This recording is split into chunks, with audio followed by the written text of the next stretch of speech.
गणेशोत्सवासाठी कोकणात निघालेल्या प्रवाशांच्या बसला मुंबई गोवा हायवेवर भीषण आग. सुदैवानं बचावले 44 प्रवासी. आगीत बस जळून खाक.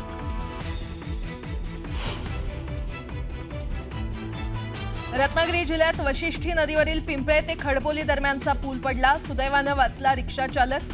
दसपटीकडे जाणारी वाहतूक बंद.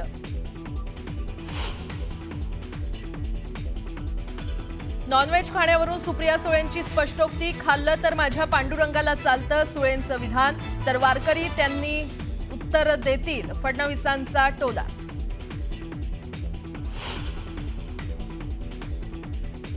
आता पाकिस्तान बरोबर क्रिकेट खेळणार का? कुठे गेलं सिंदूर? भारत पाकिस्तानच्या सामन्यावरून उद्धव ठाकरेंचा सवाल. तर जावेद मियादला घरी जेवायला कुणी बोलावलं? मुख्यमंत्र्यांचा पलटवार.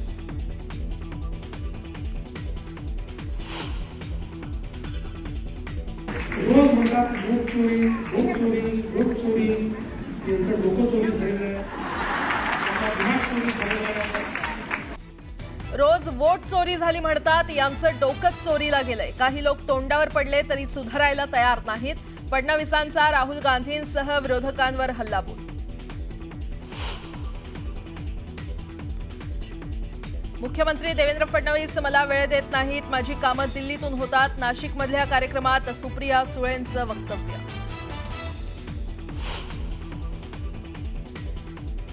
आणि राजस्थानच्या सवाई माधोपूरला मुसळधार पावसानं झोडपलं. कोटा आणि बुंदीमध्ये पूरस्थिती. तर उत्तराखंडच्या चमोलीमध्ये ढगफुटीमुळे हाहाकार.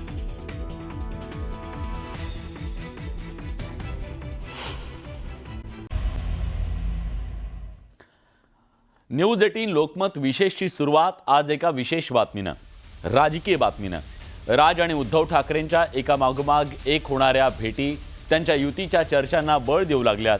आतापर्यंत केवळ सार्वजनिक मंचावर होणाऱ्या या भेटीगाठी कौटुंबिक पातळीपर्यंत गेल्या.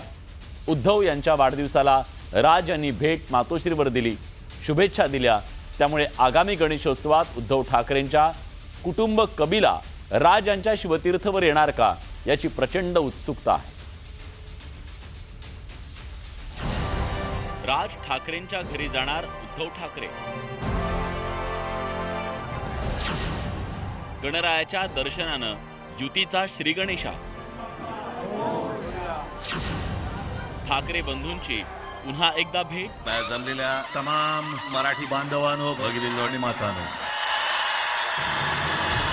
आधी मराठीच्या मुद्द्यावर एका मंचावर आले, मग वाढदिवसाच्या निमित्तानं मातोश्रीवर बंधू भेट झाली. आता तिसऱ्या भेटीवरून राजकीय चर्चेला उधाण आलंय आणि तीही गणपतीच्या साक्षीनं. राज ठाकरेंच्या शिवतीर्थ या निवासस्थानी गणरायाचं आगमन होत आहे. राजकीय नेत्यांसह सिनेसृष्टीतील सेलिब्रिटीही शिवतीर्थावर बाप्पांच्या चरणी लीन होतात. त्यामुळे यंदाच्या गणपती उत्सवाच्या निमित्तानं उद्धव ठाकरे राज ठाकरेंच्या निवासस्थानी जाणार का याचे आडाखे बांधले जाऊ लागलेत. याविषयी जेव्हा अमित ठाकरेंना विचारलं तेव्हा त्यांनी सस्पेन्स आणखीनच वाढवला. सरप्राईज आहे, सरप्राईज.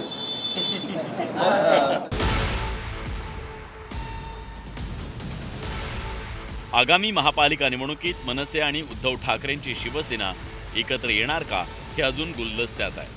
कारण एकीकडे राज ठाकरेंनी याविषयी जाहीर बोलणं टाळलं असलं तरी दुसरीकडे उद्धव ठाकरेंनी मात्र तसे संकेत दिलेत. आता 20 वर्षांनी एकत्र आलोय. प्रत्येक ठिकाणी राजकारण आणलंच पाहिजे असा भाग नाही. पण मी जे म्हटलं की मराठी भाषेसाठी, महाराष्ट्र धर्मासाठी आणि महाराष्ट्रासाठी जे जे करण्याची आवश्यकता आहे ते करण्याची माझी तयारी आहे. या संदर्भात तुमची राज ठाकरे यांच्याशी चर्चा झाली? होईल. पहिला आता 20 वर्षांनी एकत्र तर आलोय. मी तर म्हणेन हे नसे थोडके किंवा हे खूप मोठे नक्कीच. आणि म्हणून माझं त्या दिवशीच्या भाषणात मी काय म्हटलं, आज आमच्या भाषणापेक्षा एकत्र दिसण्याला महत्त्व आहे.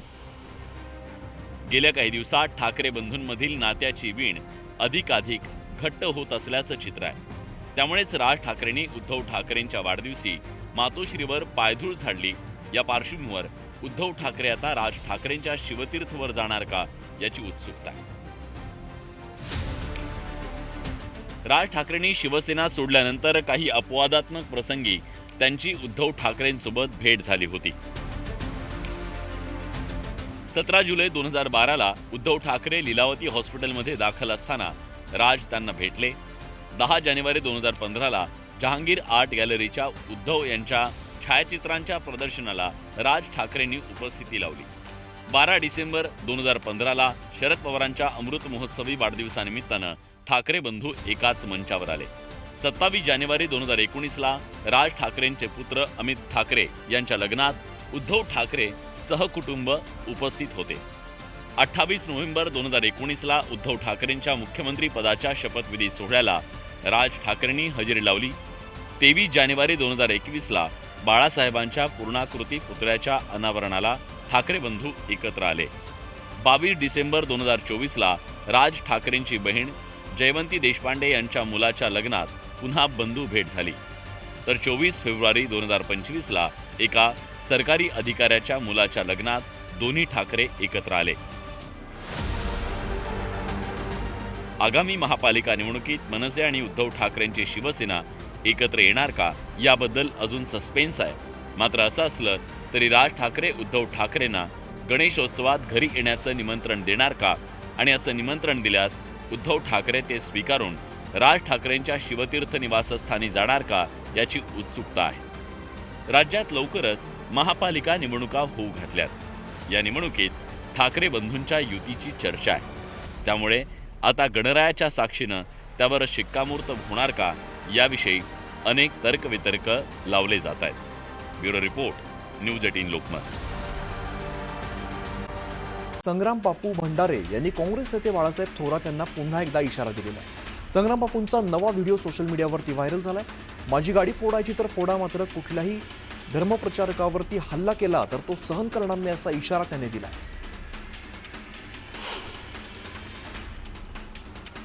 मुख्यमंत्री देवेंद्र फडणवीस मला वेळ देत नाहीत, माझी कामं दिल्लीतून होतात असं वक्तव्य राष्ट्रवादी शरदचंद्र पवार पक्षाच्या खासदार सुप्रिया सुळे यांनी केलंय. अमित शहा यांनी लगेच वेळ दिली असंही त्या म्हणाल्यात आणि त्या नाशिकमधील एका कार्यक्रमामध्ये बोलत होत्या.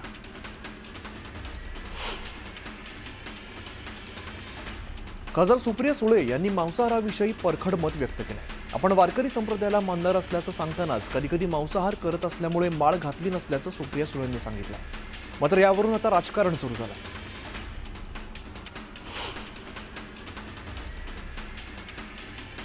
उपमुख्यमंत्री एकनाथ शिंदे आणि माजी मंत्री तानाजी सावंत यांच्यात गुप्त भेट झाली. मंत्रीपद न मिळाल्यामुळे तानाजी सावंत नाराज आहेत. या पार्श्वभूमीवरती या भेटीला विशेष महत्त्व प्राप्त झालंय.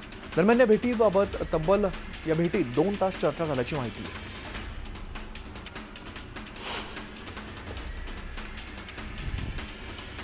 मुंबईतील राज्य शिक्षक सेनेच्या कार्यक्रमात बोलताना उद्धव ठाकरेंनी भाजपावरती जोरदार हल्लाबोल केलाय. बोगस जनता पार्टी आहे, मतचोरी होणार नाही याची दक्षता घ्या. प्रामाणिक निवडणूक घेतली तर हे महाराष्ट्रात जिंकू शकणार नाहीत. जे जिंकलेत त्यांचे राहुल गांधी यांनी ढोंग उघडं केलंय अशी टीका उद्धव ठाकरे यांनी केली. विरोधक आधी परदेशात जाऊन देशाची बदनामी करायचे आणि आता बिहारमध्ये जाऊन महाराष्ट्राची बदनामी करतात असं म्हणत मुख्यमंत्री देवेंद्र फडणवीस यांनी राहुल गांधींवरती हल्ला चढवलाय. रोज वोट चोरी म्हणतात, त्यांचं डोकं चोरीला गेलंय. काही लोक तोंडावर पडले तरी सुधारायला तयार नाहीत अशा शब्दात मुख्यमंत्र्यांनी विरोधकांचा समाचार घेतलाय. मुख्यमंत्री देवेंद्र फडणवीसांना लाडक्या बहिणींनी राखी प्रदान केली. दरम्यान लाडक्या बहिणींचे आशीर्वाद पाठीशी आहेत अशी भावना व्यक्त करत पुढील 5 वर्ष कोणतीही योजना बंद होणार नाही असा शब्द मुख्यमंत्र्यांनी लाडक्या बहिणींना दिलाय. भारतीय टीम पाकिस्तानबरोबर क्रिकेट खेळणार, आता क्रिकेट आणि रक्त एकत्र वाहणार कसा सवाल विचारत उद्धव ठाकरेंनी सत्ताधाऱ्यांचा समाचार घेतलाय. नाशिकच्या पालकमंत्री पदासाठी मंत्री छगन भुजबळ यांनी दावा केल्यानंतर नांदगावचे शिवसेना आमदार सुहास कांदे यांनी जोरदार विरोध केलाय. नाशिकचे पालकमंत्री मुंगेरी लालके हसीन सपनेसारखा आहे असा टोला सुहास कांदेंनी लगावलाय. तसंच कुंभमेळ्याच्या नियोजनाचं त्यांच्याकडे कोणतेही अधिकार नाहीत असंही त्यांनी म्हटलंय. जळगावचे सामाजिक कार्यकर्ते शिवराम पाटील यांनी अण्णा हजारेंची भेट घेत राहुल गांधींना साथ द्या अशी मागणी केली होती आणि याचा व्हिडिओ व्हायरल होतोय.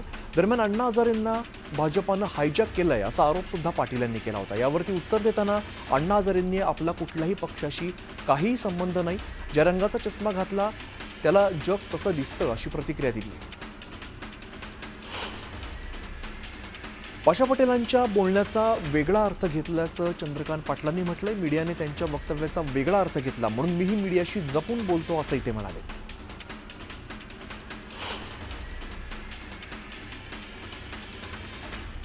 महाराष्ट्र सरकारला झुंडशाहीची भाषा कळते. झुंडशाही दाखवण्यासाठी ओबीसी संघर्ष यात्रा काढणार असल्याची घोषणा ओबीसी नेते लक्ष्मण हाके यांनी केली. लवकरच त्याची तारीख देखील जाहीर होणार आहे. बीडमध्ये आयोजित ओबीसी आरक्षण बचाव बैठकीत हा निर्णय घेण्यात आला आहे. इंदापूर तालुक्यातील अथुर्णे या ठिकाणी इंदापूर तालुक्यातील महिला बचत गटांच्या राज्याचे कृषी मंत्री दत्तात्रय भरणे यांच्या हस्ते कर्ज वाटप करण्यात आलं. ज्या माझ्या बहिणींनी मला खुर्चीपर्यंत पोहोचवलं त्यांना मी कधीच विसरणार नाही अशा भावना त्यांनी व्यक्त केल्या.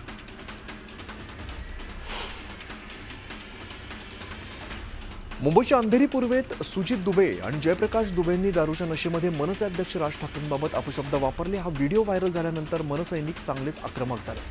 मनसेच्या कार्यकर्त्यांनी दुबेंच्या अनधिकृत वॉशिंग सेंटरची तोडफोड केली. कर्नाटकातील काँग्रेस आमदार के.सी. वीरेंद्र यांना सिक्कीममधून ईडीनं अटक केली आहे. वीरेंद्र यांना मनी लॉन्ड्रिंग प्रतिबंधक कायद्याअंतर्गत अटक करण्यात आलेली आहे. त्यांच्यावर बेकायदेशीर ऑनलाईन आणि ऑफलाईन सट्टेबाजीचा आरोप आहे. छापेमारी दरम्यान तपास यंत्रणेला 12 कोटी रुपये रोख आणि 6 कोटी रुपयांचे सोन्याचे दागिने सापडले. डोंबिवलीतील खड्ड्यांविरोधात मनसेनं आंदोलन केलं. या आंदोलनादरम्यान MMRDAच्या अधिकाऱ्यांना मनसैनिकांनी घेराव घातला आणि जाब विचारला. यावेळेला माध्यमांनी विचारलेल्या प्रश्नांना उडवाउडवीची उत्तर देत अधिकाऱ्यांनी काढता पाय घेतला आहे.